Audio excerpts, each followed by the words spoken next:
드린 본문 말씀을 통해서 아나니아 대 아나니아 이와 같은 제목으로 말씀을 전하겠습니다.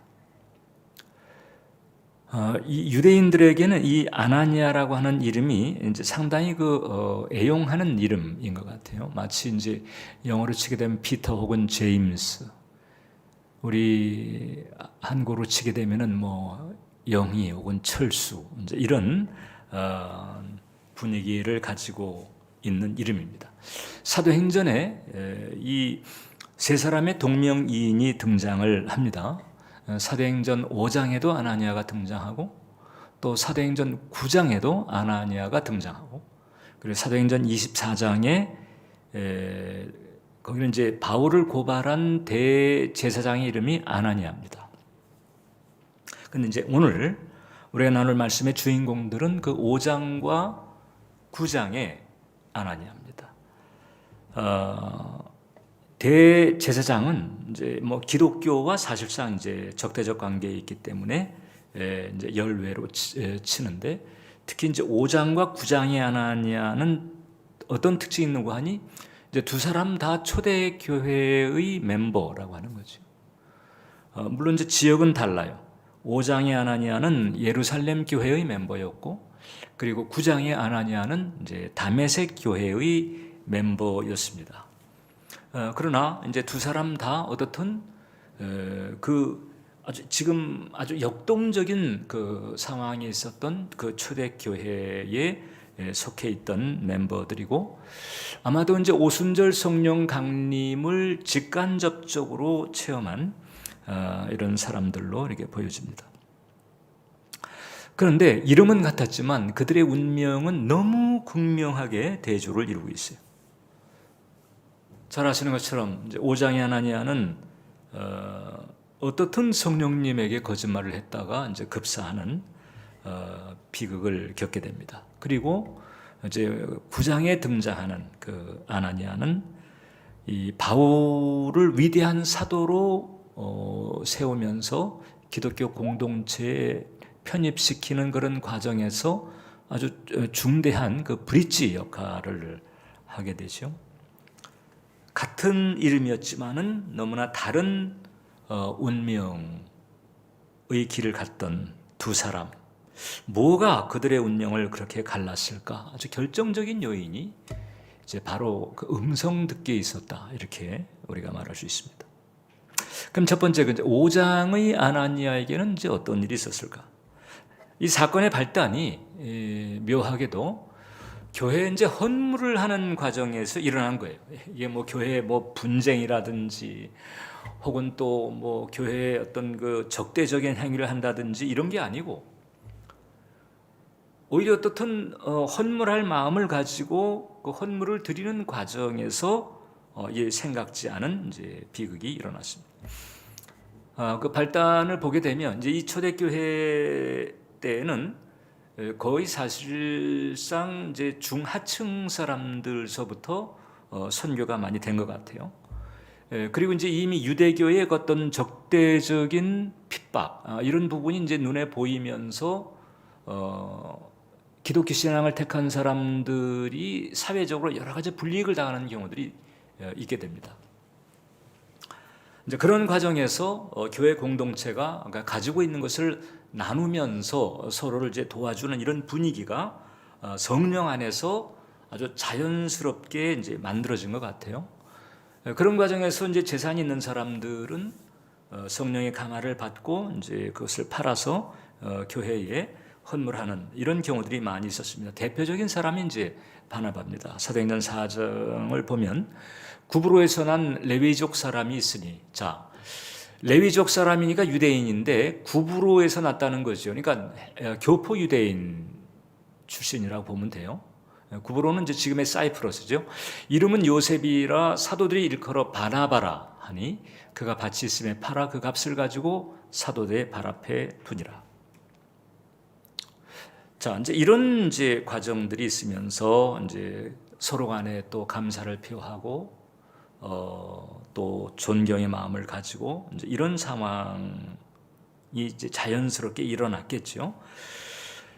그런 과정에서 그 이제 바나바에게 주목하는 그 분위기를 이제 의식했던 한 사람이 있었습니다. 그것이 바로 이제 아나니아입니다. 아마도 그 오순절 다락방에는 있지 않았을 것 같고, 오순절 성령 강림을 통해서 세워진 혹은 3,000명 혹은 5,000명 그 이후에 선교가 된 그런 초대교회 신자들, 아마 그 어느 서클에 있었을 것입니다. 그런데 이제 바나바를 비롯해서 헌물한 사람들에게 쏠리는 그런 눈을 보면서 아마도 마음속에 그런 마음을 품었던 것 같아요. 나도 꿀릴 순 없지. 초기 멤버로서 나도 꿀릴 수 없다. 그래서 헌물을 하기로 이제 작정을 합니다. 자, 그래 이제 하나님의 사랑 혹은 또 어떤 그 형제에 대한 이웃 사랑, 이 측면보다는 자신의 명예와 자존심에 초점이 있었다, 이렇게 이제 보는 거죠. 베드로는 그 아나니아의 그 내면의 상태에 대한 어떤 직관을 가졌던 것 같아요. 그래서 사도행전 5장 3절을 보면 사탄이 내 마음에 가득하여, 사탄이 마음에 가득했다라고 하는 거죠. 그러니까 이제 교회에 헌신을 하는 과정에서도 사탄은 이렇게 틈탈 수 있다는 거죠. 그래서 이 사탄의 활동은 생각보다 폭이 상당히 넓습니다. 우리는 통상 이제 무슨 패가 망신할 어떤 죄악이나 혹은 또 뭐 하나님을 대놓고 대적하는 이런 뭐 무신론 내지는 이제 반기독교주의자들 뭐의 어떤 그런 행태 같은 것, 이런 부분들에 주로 이제 집중을 하죠. 사탄의 활동이라고 할 때. 근데 성경을 보게 되면 이제 그것은 아주 극단적인 경우고, 사탄의 활동의 영역은 생각보다 훨씬 넓다라고 하는 거예요. 그래서 이제 하나님에게서 온 마음이 아니면, 그게 휴머니스틱 하다 할지라도 하나님에게서 온 것이 아니면 이제 위험할 수 있다는 거지. 그래서 이 신앙 여정 가운데서도 이제 신앙의 초기 과정에서는 이제 주님께서 그런 부분들을 품고 이제 또 넘어가 주시기도 하는 것 같아요. 그런데 이제 신앙의 연조가 깊어질수록 그 적용하는 그 기준이 달라지는 것을 볼 수가 있어요. 예수님께서 공생애 중에 제자들과 함께 다니실 때 드디어 이제 어느 시점이 되었을 때 예수님 당신께서 십자가에 달리실 것, 즉 순환당하실 것을 이제 처음으로 고지하시게 됩니다. 그때 이제 그 얘기를 듣고 있던 베드로가 나서서 이제 예수님에게 한 말씀을 올리게 되는데, 이제 그것 때문에 질책을 받게 됩니다. 마태복음 16장을 보면 예수께서 돌이키시며 베드로에게 이르시되 사탄아 내 뒤로 물러가라. 너는 나를 넘어지게 하는 자로다. 내가 하나님의 일을 생각하지 아니하고 도리어 사람의 일을 생각하는도다. 자, 스승이 이제 순환당할 것에 대해서 이야기를 하니까 제자 입장에서는 염려가 되죠. 그래서 이제 그렇게 되지 않을 겁니다. 또 그런 길로 가지 않으셔야 합니다. 이제 이렇게 했을 때 예수님께서 베드로에게 하신 말씀이거든요. 그러니까 이제 베드로가 뭐 예수님의 뜻을 거스르거나 예수님을 대적한 게 아니잖아요. 오히려 스승의 안위를 염려하는 그 인간적인 매너였죠. 그런데 사실상 그 거풀을 뒤집었을 때 거기에는 이제 어둠이 자리 잡고 있었다고 하는 거죠. 예수님께서는 그 거풀 속에 있는 정체를 파악하신 거예요. 사탄아 내 뒤로 물러가라.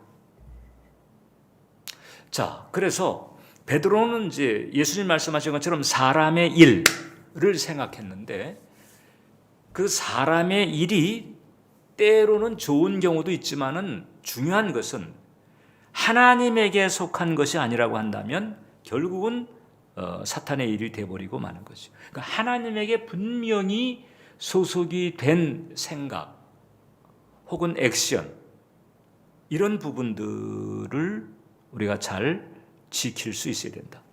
자, 무서운 것은 지금 이제 예수님의 직제자가 됐던 지금 베드로 같은 경우, 그 다음에 지금 이제 5장의 아나니아 같은 경우, 이제 초대교회의 초기 멤버잖아요.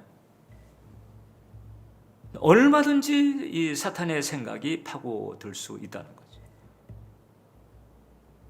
이게 이제 우리가 비유적으로 표현할 때 내적인 음성을 이제 들었다라고도 하는 거거든요. 그러니까 어떻든 나의 내면의 그 의식의 영역의 생각의 형태로 떠오르는 것들이죠.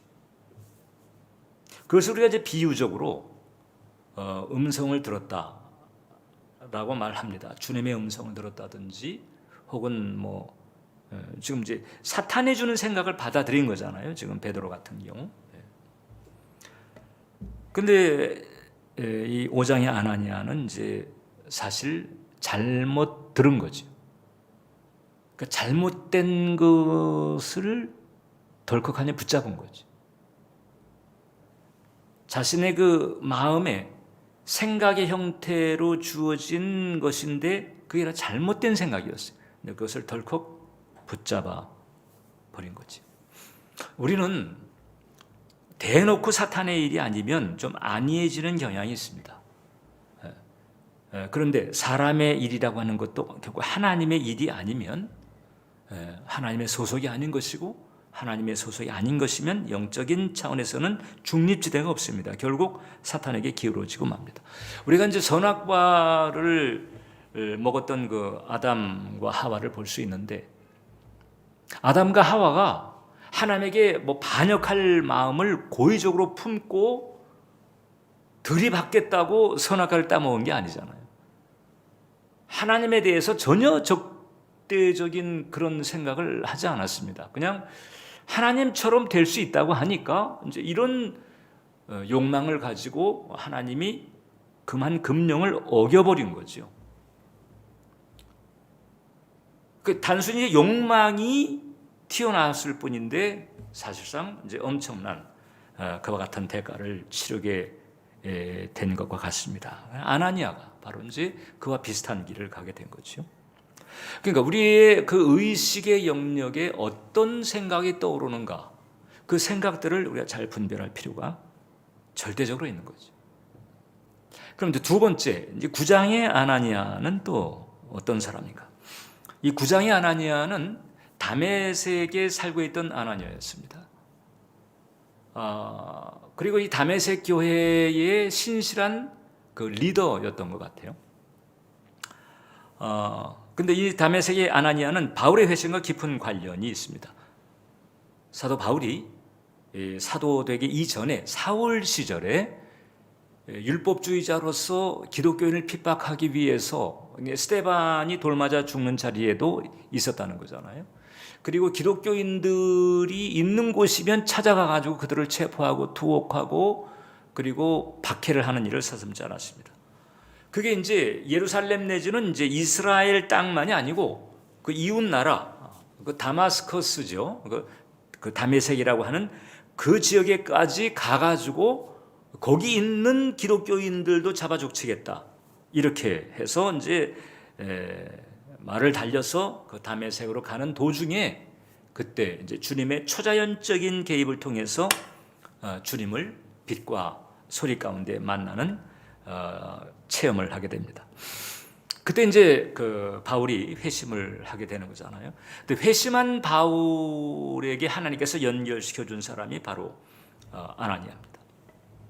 그때 다메섹 도상에서 주님을 만난 체험을 하자마자 곧바로 바울은 앞을 보지 못하게 됩니다. 눈은 떴으나 아무것도 볼 수가 없었다는 거죠. 그래서 이제 사람들에게 이끌림을 받아가지고 다메섹에 들어가서 3일 동안 식음을 전폐하며 기도를 하고 있게 됩니다.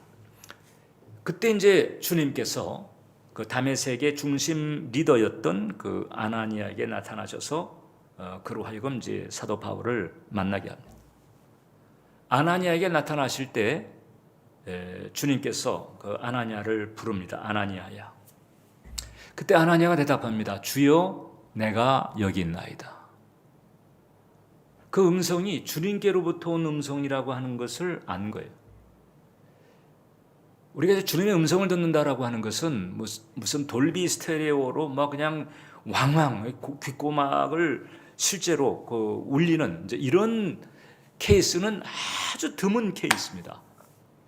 거의 대부분 이제 우리의 그 영혼의 깊은 차원에서, 즉 우리의 영에 계신 성령께서 하나님의 뜻을 받아서 그 우리의 영으로부터 우리의 의식의 영역에 그 하나님의 뜻을 비춰주시는 형태로 나타나는 것이거든요. 이것이 영과 의식 사이에서 이게 깊은 의식의 영역에서 일어나는 것이기 때문에, 그래서 비유적인 표현으로 세미하다 이렇게도 말하는 거잖아요. 이러다 보니까는 주님하고 친하지 않은 사람들은요, 주님의 음성을 생각의 형태로 이렇게 감지를 해도 이것이 주님께로부터 온 것인지 내 생각인지 잡소리인지 잘 구분을 하지 못하는 경우가 많습니다. 근데 이제 아나니아는 자신을 부를 때 이게 주님의 음성이다, 이 주님이시다, 이걸 알았던 거죠. 그리고 바로 답변을 합니다. 내가 여기 있나이다. 여러분, 다메섹 도상에서 주님께서 바울에게 나타났을 때 그때 이제 바울은 주여 뉘시니까 그래서 주여라고 부르면서 뉘시니까 질문을 하는 거잖아요. 이제 앞뒤가 잘 맞지 않는 이제 모순적 형태이긴 하지만은 그것은 분명합니다. 주이신 것은 틀림없는데 누군지 모르는 거예요. 주가 아니면 이럴 수가 없는 건데 그건 자기는 모르는 분인 거죠. 그래서 주여 뉘시니까. 근데 아나니아는 주여 내가 여기 있나이다. 친밀한 상태에서 서로 주거니 받거니 하는 이런 오붓한 분위기인 거잖아요. 주님께서 이제 아나니아에게 이제 바울에 대해서 이야기를 합니다. 그 바울의 현재 상태, 심지어는 지금 현재 머물고 있는 곳, 그리고 그가 태어난 출생지까지, 다소 출신 사울이라고 하는 사람이 지금 직가라고 하는 곳에 있으니까 가서 찾아가서 이제 그의 눈을 뜨게 하라, 이렇게 주님께서 안내를 합니다. 사도행전 9장 11절을 보면 주께서 이르시되 일어나 직가라 하는 거리로 가서 유다의 집에서 5사람 사울이라 하는 사람을 찾으라, 그가 기도하는 중이니라. 그러면서 동시에 또 주님께서는 아나니아에게 그 바울의 그 마음 속에 어떤 일이 벌어지고 있는가도 알려주시는 거예요. 12절을 보면 그가 아나니아라 하는 사람이 들어와서 자기에게 안수하여 다시 보게 하는 것을 보았느니라. 주님의 실력입니다. 그 바울의 의식의 영역에서 일어나고 있는 그런 상태까지 헤아리시면서 그것을 고스란히 아나니아에게 전달을 해주고 있죠. 그리고는 이제 이후 이제 16절 이르기까지 이제 주님께서 아나니아를 설득합니다. 왜냐하면 아나니아는 이미 이제 사울에 대해서 전에 들은 적이 있거든요. 기독교를 핍박하는 주도적인 인물. 근데 이 사람이 대제사장의 공문을 받아가지고 다메섹에까지 지금 치고 들어온다는 소식을 알았습니다. 근데 그 사울을 이제 케어하라는 거잖아요. 그러니까 아나니아 입장에서는 기가 막힐 노릇이죠. 아니, 그 사람이 어떤 사람인 줄 아십니까? 이제 이렇게 주님과 사이에 아나니아가 서로 이렇게 주고받고 이렇게 이제 얘기가 진행이 됩니다. 그러니까 아나니아의 음성 듣기 영성이 상당히 깊었다고 볼 수가 있죠. 그리고 이제 주님께서 이 대목에서 아나니아를 설득을 합니다. 사실상 이 상황은 바울에게도 중요하고 사실 우리 기독교에도 대단히 중요한 모멘트이기도 합니다. 왜냐하면 이제 바울이 세워지느냐 안 세워지느냐, 즉 이제 바울이 이 기독교 공동체에 속하게 되느냐 안 되느냐, 이 상황이거든요. 이게 안 되면 바울도 없고 그다음에 세계 선교도 없고 결과적으로 우리도 없게 되는 이제 이런 상황이 되는 거죠. 물론 이제 바울이 아니면 다른 누군가를 통해서 얼마든지 주님께서는 역사하셨겠지만, 그러나 지금 이제 그 당사자가 바울인 것이고, 이 바울을 놓고 이제 주님께서 아나니아를 설득하면서 그 다메섹 교회의 정평에 있는 지도자로 하여금 이제 브릿지 역할을 할 수 있도록 이렇게 하는 거죠. 나중에 이제 그 사도 바울이 자신의 회심에 대해서 몇 차례 더 이제 간증을 하잖아요. 세 차례를 간증을 하는데 사도행전 22장을 보면 그 아나니아에 대해서 이렇게 조금 더 구체적으로 소개를 합니다. 율법에 따라 경건한 사람으로 거기 사는 모든 유대인들에게 칭찬을 듣는 아나니아. 자, 그러니까 지금 이제 사도행전 22장 정도 되면 벌써 9장으로부터 상당한 기간이 이제 지난 거거든요. 그럼에도 불구하고 바울은 그 자신이 회심을 했을 때 회심한 자신을 기독교 공동체에 속할 수 있도록 연결시켜준 그 아나니아라고 하는 사람이 어떤 사람인가 이것을 소개해 주는데, 쉽게 말하면 그 아나니아가 나를 형제라고 불렀다. 그 아나니아가 나를 기독교 공동체에 소개했고 연결시켜 주었다. 아나니아가 그랬다. 더 무슨 보증이 필요하라. 이런 분위기거든요. 그만큼 아나니아는 초대 교회 시절에 상당히 인정받고 존중받는 그 리더였음을 알 수가 있어요.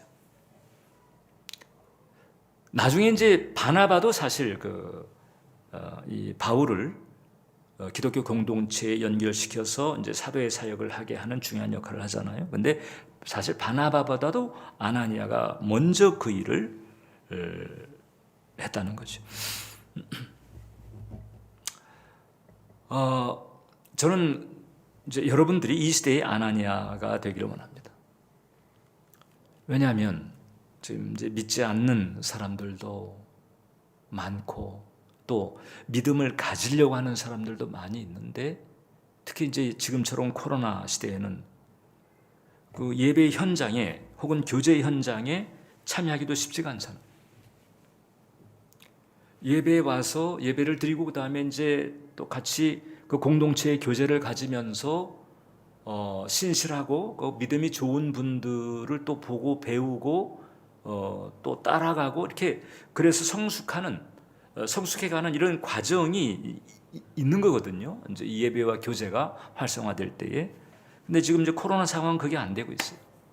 자, 그러니까 이게 이제 구도자의 상태라든지 혹은 전도를 받아서 교회를 왔는데 지금 여러 가지 사회적인 제약 때문에 예배의 현장이나 교제의 현장에도 함께 하기 어려운 이런 기간이 벌써 이제 2년 정도 지나면서 교회에 방문을 했지만은 이제 계속 다시 이제 거리가 멀어지는 이런 영혼들이 많이 있거든요. 아나니아의 손길이 필요한 거죠. 그래서 여러분들 주변에서 그 여러분의 손길을 필요한 영혼이 있을 때 다가가서 이제 그네들을 품어주시고 붙들어 주시는 그런 그 브릿지 역할을 잘 해 주셨으면 하는 마음이죠. 지금은 이제 소천했습니다만 그 미국의 찰스 콜슨이라고 하는 이 교도소 선교를 잘 하시는 분이 계십니다. 원래는 변호사 출신이고요. 닉슨 대통령 시절에 특별보좌관을 했던 사람입니다. 닉슨의 남자라고 불렸고, 좋은 머리를 가지고 정치적인 술수를 가리지 않았던 아주 악명을 떨쳤던 그런 보좌관이었습니다. 그러다가 이제 소위 유명한 워터게이트 사건에 연루가 되고 핵심 인물로 지목이 돼가지고 그래서 이제 감옥에 들어가서 유죄를 선고받으면서 7개월 동안 이제 수감을 받게 되거든요. 그 수감된 기간에 이제 주님을 만나게 됩니다. 수감된 그를 주님께로 인도하려고 많은 사람들이 애를 썼어요. 이제 추락한 인물이죠. 닉슨도 끝나고, 그리고 이제 이 찰스 콜슨도 이제 끝난 사람입니다. 그러니까 어느 누구도 워싱턴 정가에서는 그에게 접근하려고 하지 않았습니다. 이미 추락한 사람에게 또 찍힌 사람에게 뭐 다가가서 무슨 유익이 있겠어요. 그 모두가 다 그를 외면하고 있을 때 그때 이 기독교 국회의원들이 이제 그에게 다가갑니다. 그를 위해서 기도하고 그를 위한 기도회를 만들고 그리고 그의 회심을 위해서 애를 쓰고 그의 사면을 위해서도 자신의 이름과 직함을 걸고 애를 써주고 아나니아 아들이지. 그러니까 찰스 콜슨도 전혀 새로운 세계를 접하는 거예요. 아주 이기적이고 추악하고 야비하고 사특한 이제 그런 책략가로서 아주 냉정한, 그러니까 자기 보스를 권력을 잡게 하기 위해서는 할머니도 밟고 지나가겠다 뭐 이런 얘기까지 한 사람이거든요. 그런데 이제 추락한 자기, 감옥에 들어가 있는 자신을 위해서 그렇게 애를 쓰고 어떤 상황을 가리지 않고 꺼리지 않고 다가와서 도움을 주고 기도하고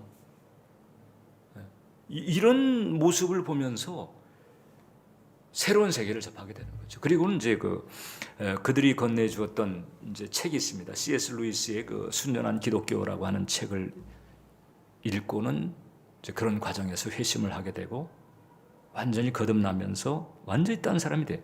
그래서 미국 교회에서는요 그를 21세기의 사도 바울이다. 물론 이제 그가 뭐 교회를 핍박한 적은 없었지만은 뭐 아주 교회와는 거리가 먼, 뭐 자신은 이제 명목상의 크리스찬이라고 했는데 크리스찬이라는 이름조차 붙이기도 사실 어려운 이제 그런 삶을 살았던 사람이죠. 그런데 완전히 뒤집어져서 이제 교도소 선교의 앞장을 서는 21세기의 사도 바울, 혹은 또 그 어메이징 그레이스를 이제 작사한 그 존 뉴턴 있잖아요. 노예 상인이었다가 예수님을 만나서 회심을 하고 목사가 됐던 그 존 뉴턴과 같은 사람이다. 이렇게 불리웠던 그 찰스 콜슨. 아나니아가 없었다면, 아나니아 역할을 한 사람이 없었다면 어떻게 됐을지 모르는 거지요. 지금 이제 이 시절에 아나니아 같은 역할을 할 수 있는 교우들이 많이 필요합니다. 주변을 보면서 여러분들의 중보기도, 여러분들의 도움의 손길, 여러분들의 격려, 이것이 필요한 분들을 잊지 마시고 또 연락도 하시고 다가가시고 살피시면서 주님께 연결시키는, 또 공동체에 이렇게 소속되게 하는 이런 다리 역할을 잘 해주시기를 주님의 이름으로 축원을 드립니다.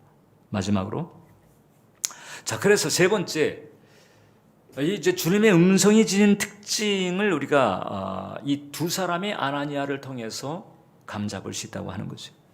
일단 이제 이 주님의 음성, 자, 다시 말씀드립니다만은 이게 무슨 뭐 스테레오 울리듯 이렇게 귓전 이 신체적인 기관으로서의 귓고막을 울리는 이런 게 아니고, 나의 영에 내주하신 성령께서 아시고 계신 주님의 뜻을 나의 의식에 비춰주는 거죠. 나의 영으로부터 혼, 즉 의식의 영역의 생각의 형태로 비춰지는 하나님의 뜻, 이것을 우리가 이제 주님의 음성이다 이렇게 얘기를 하는 건데, 세 가지 특성이 있습니다. 첫 번째는 뭔가 의외성입니다.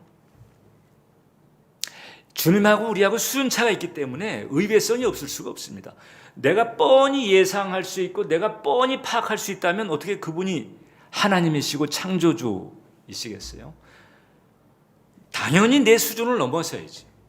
당연히 나의 의표를 찌르고 내 이해 혹은 나의 지성으로 선뜻 그거 이렇게 하기 어려운 그런 격차가 있는 거거든요. 그래서 대체적으로 이제 이런 의외성이 있다라고 하는 거죠. 바울도 주님을 만났을 때 깜짝 놀라는 거잖아요. 내가 잘못 알았구나. 완전히 뒤집어지잖아요. 아나니아도 마찬가지입니다. 아니 핍박자 사울인데 살피시라고요? 그가 형제라고요? 주님은 그렇다는 거죠. 형제일 뿐만 아니라 이방인을 위한 나의 도구다. 이제 어마어마한 일꾼이 됐잖아요, 사실. 이 하나님의 수준과 우리의 수준의 차이에서 오는 의외성이 있다는 거죠. 그러니까 너무 뻔한 경우는 조심해야 됩니다. 두 번째가 갑작스러움이지. 이건 내가 연구하고 내가 파악하고 이것을 뭐 기승전결, 뭐 서론, 본론, 결론을 따라서 도출한 게 아니고요. 나의 영에 내주하신 성령께서 어느 시점에 툭 하고 하나님의 뜻을 나의 의식에 비춰주시는 거거든요. 그러니까 또 다른 인격이 나의 인격에 얘기를 거는 것과 같은 겁니다. 그러니까 갑작스러움이지. 바울이 다메섹 도상에서 체험한 것. 그 다음에 아나니아가 환상 중에 나타나신 주님께로부터 또 받은 그 음성들의 내용은 갑작스럽게 주님이 나타나셔서 말씀하시는 거잖아요. 그렇죠? 세 번째가, 그리고 그 내용들은 모두가 다 주님의 뜻의 성취와 연관이 있습니다. 내 뜻의 성취, 나의 욕망의 달성, 이게 아니고요. 주님 뜻의 성취에 다 초점이 있는 거죠. 5장의 아나니아가 실패했던 이유가 바로 여기 있죠. 자기 높임이 아니고 자기 이름 아닙니다. 주님의 뜻의 성취에 있는 거거든요. 그러니까 아나니아가 이제 이런 면에서 훈련을 받았다면 초기 단계에서 애비하고 이것은 주님 것이 아니다 이렇게 분별을 하면서 그걸 얼마든지 배제했을 수가 있을 거예요. 그렇다면은 사도행전 5장은 다른 내용으로 채워졌겠죠. 그래서 이 사탄이 주는 생각, 자 비유적으로 표현하자면 이제 사탄의 음성이라고도 할 수 있는 거예요. 이 사탄이 주는 생각의 특징은 자기 중심, 욕망에 초점을 맞춥니다. 그리고 파괴적입니다. 관계를 파괴하고 어떤 질서를 파괴하고 그리고 부정적인 성격을 가집니다. 안 된다 하고 힘들다 하고 부정적으로 까맣게 만드는 이런 특징이 있죠. 이런 내용들을 생각하게 만드는 그런 내면의 흐름들을 우리가 주의할 필요가 있다는 거예요. 나의 의식에 떠오르는 생각들 아무 것이나 덜컥 붙잡아서는 안 된다고 하는 거죠. 그 생각들의 내용, 그 다음에 그 소스죠. 그 근원을 우리가 살펴야 될 필요가 있다. 이것을 잘 살펴서 하나님이 주시는 생각을 잘 챙길 때 그때 우리의 삶은 차원이 달라질 수가 있습니다. 여러분 성경을 쭉 보시면 교회사도 마찬가지인데 하나님의 위대한 역사는 결국 하나님의 그 세미한 음성을 생각의 형태로 받아들여서 그것을 붙잡고 따르고 순종한 사람들을 통해서 이루어진 거죠.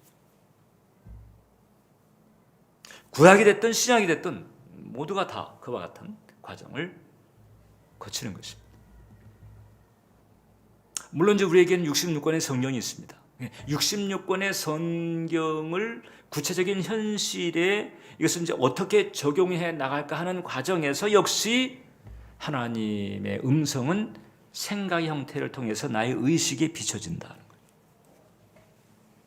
그런데 이런 그 하나님의 그 음성 혹은 생각들을 내가 온전히 그리고 그리고 많이 받으려면 가장 중요한 조건은 친밀함입니다. 주님과 친해지는 것이 가장 좋은 조건이죠.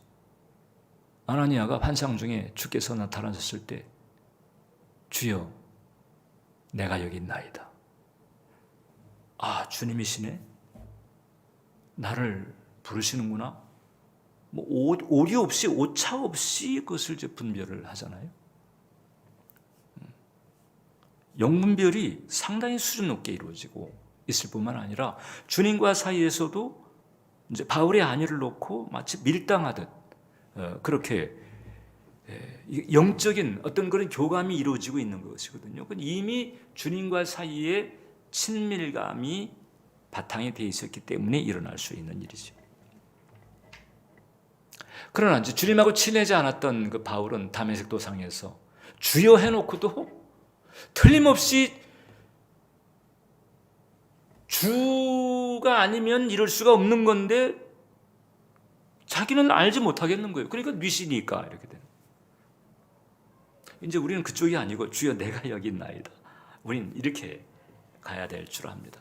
영국의 역사가이며 소설가인 그 H.G. 웰즈라고 하는 사람이 있는데 그분이 대주교의 죽음이라고 하는 좀 풍자적인 소설을 썼어요. 교회에 대해서 이제 그 교회 제도화된 교회에 대해서 좀 어두운 면을 또 풍자적으로 쓴 사람이 이제 그 토스토옙스키잖아요. 그 대신문관 같은 경우인데 이제 이분은 이제 좀 해학적으로 썼습니다. 그 대주교의 죽음이라고 하는 소설 가운데 이제 어떤 내용이 있는가 하니 그 대주교가 그러니까 이제 영국이니까 성공회 대주교라고 보면 되죠. 대주교가 어느 날 이제 기도 시간 돼 가지고 성전에 들어가서 이제 기도를 한 겁니다. 오 전능하시고 자비로우신 하나님 딱 하고 기도를 했는데 아마 그때 이제 하나님께서 오늘은 지금 내가 좀 나타나서 좀 응답을 좀 해줘야 되겠다 이렇게 생각을 하셨는지 하나님께서 음성을 발하신 거죠. 오냐 무슨 일이냐. 그 음성을 들은 그 대주교가 깜짝 놀라가지고 죽었다는 거잖아요. 심장마비로. 물론 이제 이게 풍자적입니다. 그런데 그 형식적인 신앙에 대해서 사실 지적하는 이제 그런 내용인 거죠. 우리 사랑하는 교회 여러분, 하나님은 살아계십니다. 그리고 하나님은 성령을 통해서 우리 안에 내주하시며 성령을 통해서 당신의 뜻을 우리에게 비춰주시고 당신의 뜻만이 아니라 내가 가야 할 길, 내가 행해야 할 길, 나의 데스티니까지도 알게 하시는 그 은혜를 베풀어 주십니다.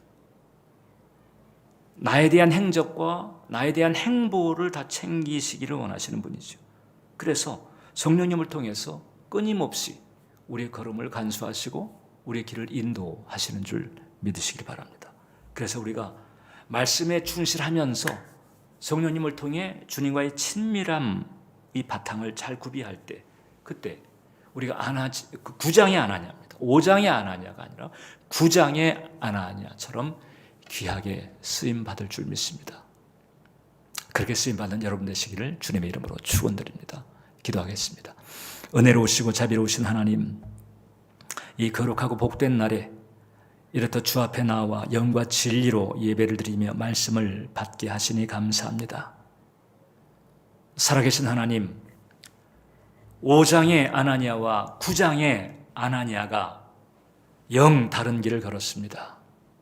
의식의 영역에 생각의 형태로 떠오르는 그 하나님의 그 뜻, 하나님의 음성들, 그 음성들을 잘 분별하며 또 잘 감지하며 그 음성을 쫓아 9장의 아나니아처럼 귀하게 쓰임받는 이 시대의 리더들이 되게 도와주시고 일꾼들이 되게 도와주시고 또 범사에 승리할 수 있도록 우리 교우들과 우리 예배자 한 영혼 한 영혼 온전히 붙들어 주옵소서. 살아계신 하나님, 이 코로나 상황에 서로 간에 많은 격려와 사랑의 손길이 필요한 시절입니다. 주변을 살피며 이웃을 생각하며 이 시대의 아나니아로서 우리 모든 우리 예배자들이 귀하게 쓰임받게 도와주셔서 그래서 어려운 때일수록 더 영혼들을 주님께 가까이 인도하며 또 공동체에 속하게 하면서 함께 격려하며 성원하며 승리의 길, 돌파의 길을 걸어갈 수 있도록 한 분 한 분 온전히 붙들어 주옵소서. 예수님의 이름으로 기도합니다. 아멘.